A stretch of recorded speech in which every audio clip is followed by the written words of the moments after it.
Outcome অসমীয়াত outcome এই শব্দটোৰ অৰ্থ হ'ব পৰিণাম বা ফলাফল অৰ্থাৎ আমি যি কাম কৰোঁ সেই কামৰ পৰা আমি যি পাওঁ বা সেই কামটোৰ যি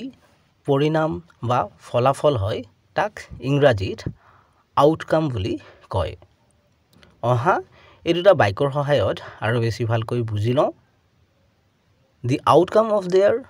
discussion is still unknown.